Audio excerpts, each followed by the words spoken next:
Hello students, आज की video में हम बर्नौली प्रमेय प्रश्नावली 16.5 से संबंधित प्रश्न 6, 7, 8 और 9 करेंगे। तो प्रश्न नंबर 6 पर ध्यान दीजिए। एक व्यक्ति एक लॉटरी के 50 टिकट खरीदता है जिसमें उसके प्रत्येक में जीतने की प्रायिकता 1/100 है। इस बात की क्या प्रायिकता है कि वह कम से कम एक बार जीतेगा, तथातः एक बार जीतेगा, और तीसरा है कम से कम 2 बार इनाम जीतेगा। तो ठीक है, हमें एक क्वेश्चन दिया हुआ जिसके अंदर हमें 3 प्रश्न पूछे गए हैं। तो हम उत्तर की तरफ चलते हैं। तो दिया है, देखिए हमें दिया हुआ है प्रश्न में कि उसके प्रत्येक में जीतने की प्रायिकता 1/100 है। तो इसका मतलब लॉटरी जीतने की प्रायिकता 1/100 और लॉटरी नहीं जीतने की प्रायिकता 1 - 1/100 बराबर 99/100, क्योंकि दोनों परस्पर अपवर्जी घटनाएं हैं। अब यहाँ पे हमें बर्नौली प्रमेय से सवाल को हल करना है, तो सफलता और असफलता हमें माननी पड़ेगी। तो देखिए, लॉटरी खरीदते हैं तो जीतना और हारना 2 चीज होगी, तो इसलिए हमने यहाँ पे माना सफलता, लॉटरी जीतना, इसलिए बर्नौली प्रमेय से। तो देखिए n का मान 50 है क्योंकि यहाँ पे 50 लॉटरी के टिकट खरीदे जा रहे हैं। सफलता हमने लॉटरी जीतना मानना है और लॉटरी जीतने की प्रायिकता 1/100 है। तो सफलता का संकेत स्मॉल p होता है, तो स्मॉल p का मान 1/100, और असफलता का संकेत q होता है, तो इसका मान 99/100। तो बर्नौली प्रमेय के फॉर्मूले से x बराबर r की प्रायिकता बराबर NCR p की घात r q की घात n-r। तो इसमें हम NP और q का मान रखते हैं, तो n का मान 50 रखा, तो 50CR, p का मान 1/100 रखा और q का मान 99/100 रखा। तो 50CR 1/100 की घात r और 99/100 की घात 50 - r, इसको समीकरण 1 मान के रख लिया। अब हम पहले सवाल की तरफ चलते हैं, कम से कम एक बार। तो देखिए लैंग्वेज पहले भी आ चुकी है। कम से कम एक बार का मतलब है हम तो एक तो लेंगे और उससे अधिक भी लेंगे। तो अधिक कहां तक ले सकते हैं हम? 50 तक, क्योंकि n का मान 50 है। तो अतः हम प्रायिकता निकाल रहे हैं कम से कम एक बार की, तो इसको गणितीय रूप में लिखेंगे, तो x > 1। अब देखिए इसको हम प्रसारित करेंगे, तो x बराबर 1 प्लस x बराबर 2 प्लस x बराबर 3 इस तरह से चलता हुआ प्लस x बराबर 50 तक जाएगा, तो काफी बड़ा उत्तर हो जाएगा। तो देखिए इसमें कौन नहीं आ रहा है, 1 से 50 तक सब आ रहे हैं लेकिन 0 नहीं आ रहा है। अब हम जानते हैं कि x के सभी मानों से जो प्रायिकता बंटन बनता है तो उसकी प्रायिकता का योग 1 के बराबर होता है। ये हमने 16.4 में पढ़ा है प्रायिकता बंटन में। तो 0 से लेकर 50 तक की सभी x के सभी मानों की प्रायिकता का योग 1 के बराबर होगा। तो यहाँ पे 1 से लेकर 50 तक की आ रही है, 0 की नहीं आ रही, तो इसलिए हम 1 में से x बराबर 0 की प्रायिकता घटा देते हैं। तो देखिए 1 माइनस, तो यहाँ पे x बराबर 0 का मतलब r का मान 0 मिला, तो हम समीकरण 1 में r का मान 0 रख देते हैं। तो 50C 0, 1/100 की घात 0 और 99/100 की घात 50 आ जाएगी, क्योंकि r का मान 0 है। तो 50C 0 का मान 1 होता है, 1/100 की घात 0 का मान 1, तो हमारे पास बचा 1 माइनस 99/100 की घात 50। अब हम दूसरे सवाल की तरफ चलते हैं। तथातः एक बार, इसका मतलब केवल एक बार ही होता है। तो यहाँ पे x का मान 1 मिला, x बराबर 1 हुआ, तो r का मान 1 मिला, तो r का मान हम समीकरण 1 में रखते हैं। तो 50C 1 1/100 की घात 1 और 99/100 की घात 50 - 1 मतलब 49। तो 50C 1 1/100 की घात 1 और 99/100 की घात 49। 50C 1 का मान हो गया 50, 1/100 की घात 1 का मतलब 1/100 और यहाँ 99/100 की घात 49। 50 से 100 कट गया, तो 1/2, 99/100 की घात 49। अब हम तीसरे सवाल की तरफ चलते हैं, कम से कम 2 बार। तो ये कम से कम एक बार और 2 बार एक ही स्थिति है। तो कम से कम 2 बार का मतलब होता है हम 2 या उससे अधिक लेंगे, 2 और उससे अधिक लेंगे। तो 2 से 50 तक जाएंगे, तो इसका गणितीय रूप होगा x > 2। ठीक है, तो देखिए हम 2 से 50 तक जाएंगे। अब देखिए हम जानते हैं सभी प्रायिकता का योग 1 के बराबर होता है। तो 0 से लेकर 50 तक की सभी प्रायिकता का योग 1 के बराबर होता है। तो इसमें 0 और 1 नहीं आ रहा है, क्योंकि इसको हम प्रसारित करेंगे तो 2 से 50 तक जाएंगे। तो हम 1 में से 0 और 1 की प्रायिकता का योग करके घटा देते हैं। तो देखिए यहाँ पे r का मान 0 मिला और यहाँ पे r का मान 1 मिला, तो हम समीकरण 1 में r का मान 0 और 1 रख देते हैं। तो 1 माइनस 50C 0 1/100 की घात 0 99/100 की घात 50। फिर r का मान 1 रखते हैं, प्लस 50C 1 1/100 की घात 1 और 99/100 की घात 49। ठीक है, तो -1 माइनस 85 जीरो का मान 1, 1/100 की घात 0 का मान 1, तो हमारे पास बचा यहाँ पे 99/100 की घात 50। और देखिए हमने x बराबर 1 मतलब r बराबर 1 की हमने प्रायिकता निकाली थी, मान निकाला था ऊपर, तो इसका मान 1/2 99/100 की घात 49 आया। तो इसको हम सीधा लिख लेते हैं, इसका मान, तो इसका सीधा मान लिख लिया 1/2 99/100 की घात 49। तो देखिए दोनों में से 99/100 की घात 49 कॉमन आ रहा है, तो 99/100 की घात 49 कॉमन लेने के बाद यहाँ पे बचेगा 99/100 प्लस 1/2, तो दोनों का लघुत्तम लेंगे तो हमारे पास आ जाएगा 149/100 और गुणा में 99/100 की घात 49। तो कम से कम दो बार की प्रायिकता आई 1 माइनस 149/100 गुणा 99/100 की घात 49। प्रश्न नंबर 7, किसी कारखाने में बने एक बल्ब की 150 दिनों के उपयोग के बाद फ्यूज होने की प्रायिकता 0.05 है। देखिए किसी कारखाने में एक बल्ब बन रहा है, उसके 150 दिन चलने के बाद, उपयोग करने के बाद उसके फ्यूज होने की प्रायिकता दे रखी है 0.05। तो हमें प्रायिकता ज्ञात करनी है। प्रायिकता ज्ञात करो कि इस प्रकार के 5 बल्बों में से, 5 बल्ब चुने गए हैं, 5 बल्बों में से एक भी नहीं, एक से अधिक नहीं, एक से अधिक, कम से कम एक 150 दिनों के उपयोग के बाद फ्यूज हो जाएंगे। मतलब एक भी नहीं होगा फ्यूज, एक से अधिक नहीं होगा फ्यूज, एक से अधिक फ्यूज होगा, कम से कम एक फ्यूज होगा। ठीक है, तो हम उत्तर की तरफ चलते हैं। देखिए हमें दिया है बल्ब के फ्यूज होने की प्रायिकता 0.05 है, तो हमने पॉइंट हटाया तो 5/100 तो 1/20। बल्ब के फ्यूज नहीं होने की प्रायिकता 1 माइनस 1/20 बराबर 19/20 हो जाएगी। अब देखिए बल्ब फ्यूज हो रहा है या नहीं हो रहा है, तो दो चीज हो रही है, सफलता या असफलता। तो हम मान लेते हैं माना सफलता बल्ब का फ्यूज होना, इसलिए बर्नौली प्रमेय से n बराबर 5, क्योंकि इस प्रकार के 5 बल्ब चुने जा रहे हैं, तो n बराबर 5, सफलता का संकेत p, स्मॉल p, तो इसका मान 1/20 होगा क्योंकि हमने सफलता फ्यूज होना माना है और फ्यूज होने की प्रायिकता 0.05 मतलब 1/20 है। असफलता का संकेत q, इसका मान 19/20। बर्नौली प्रमेय के सूत्र से x बराबर r की प्रायिकता बराबर NCR p की घात r q की घात n माइनस r। तो इसमें हम n p q का मान रखते हैं, तो n का मान रखने पर 5 CR, p का मान रखने पर 1/20 की घात r और q का मान रखने पर 19/20 की घात 5 माइनस r। ये समीकरण 1 रख के छोड़ दिया।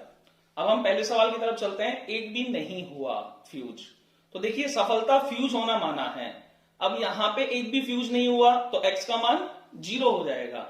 ठीक है, तो इसका मतलब r का मान 0 प्राप्त हुआ, तो समीकरण 1 में r का मान 0 रखने पर तो 5c 0, 1/20 की घात 0, 19/20 की घात 5। ठीक है, तो 5c 0 का मान 1, 1/20 की घात 0 का मान 1, तो हमारे पास आंसर आया 19/20 की घात 5।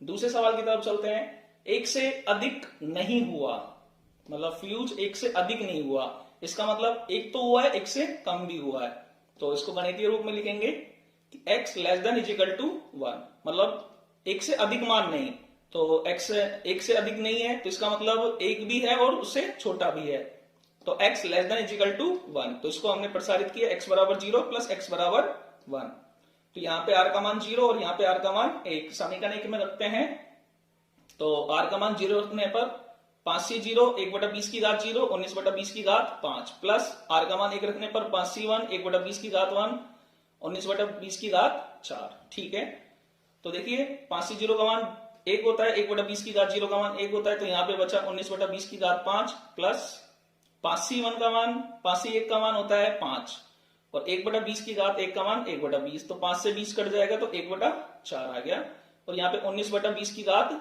4। तो देखिए दोनों में से 19/20 की घात 4 कॉमन आया, 19/20 की घात 4 कॉमन लेने के बाद यहाँ पे 19/20 बचेगा और यहाँ पे 1/4 बचेगा, दोनों का लघुत्तम लेंगे तो 6/5 आया, तो आंसर आया 6/5 गुना में 19/20 की घात 4।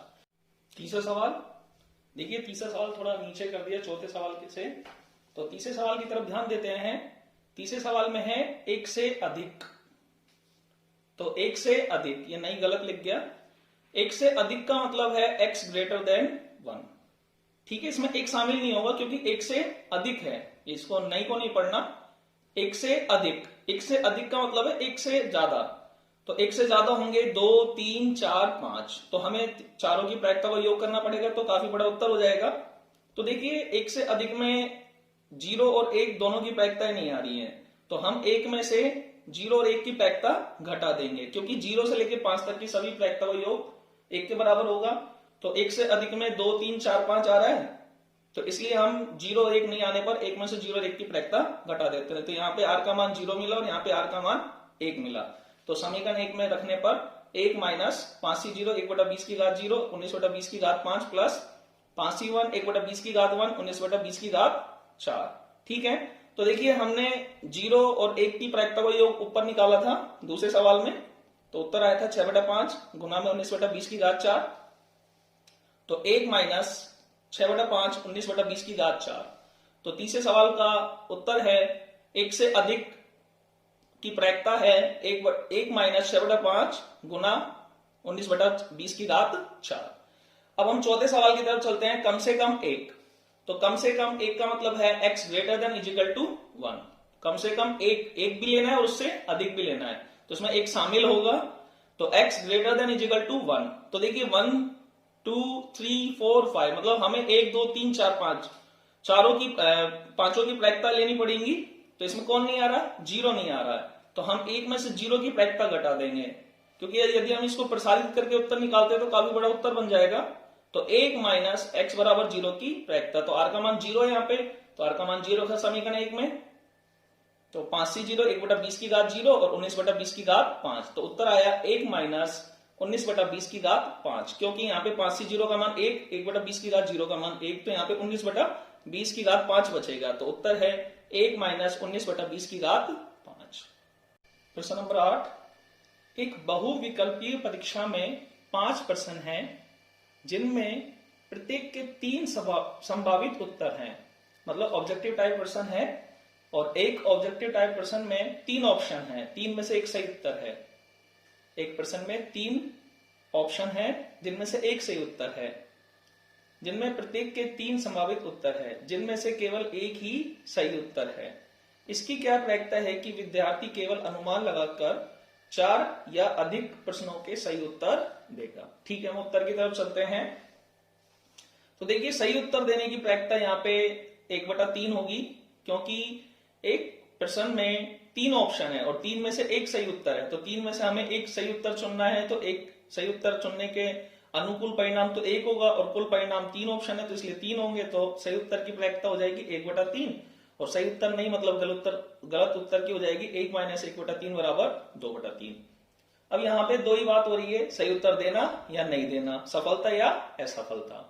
तो माना सफलता प्रश्न का सही उत्तर देना, इसलिए बर्नौली प्रमेय से n का मान 5 है क्योंकि यहाँ पे 5 प्रश्न है, स्मॉल p का मान 1/3 क्योंकि सही उत्तर देने की प्रायिकता 1/3 है, और सफलता सही उत्तर देना है, और स्मॉल p सफलता का संकेत है, इसलिए p का मान 1/3, असफलता का संकेत q, इसका मान 2/3।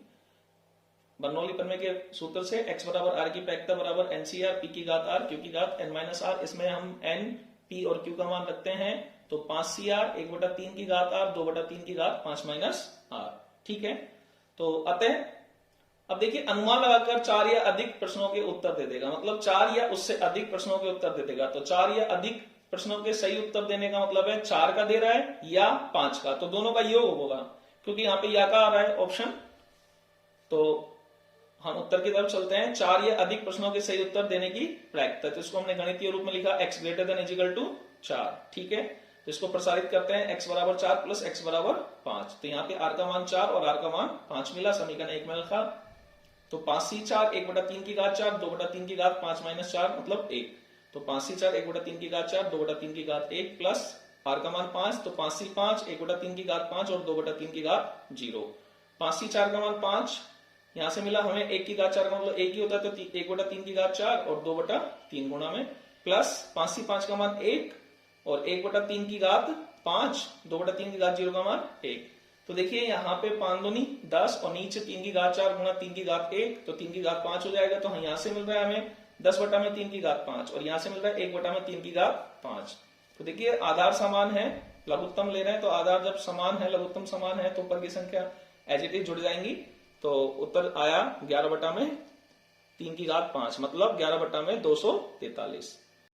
प्रश्न नंबर 9, एक सत्य असत्य प्रकार के 20 प्रश्नों वाली परीक्षा में माना एक विद्यार्थी एक न्यायीय सिक्के को उछालकर प्रत्येक प्रश्न का उत्तर निर्धारित करता है। मतलब ये है कि असत्य असत्य सही और गलत उत्तर देने वाले 20 प्रश्न हैं, जिनका जो उत्तर देने का तरीका जो विद्यार्थी का है वो एक सिक्के को उछाल कर देने का है।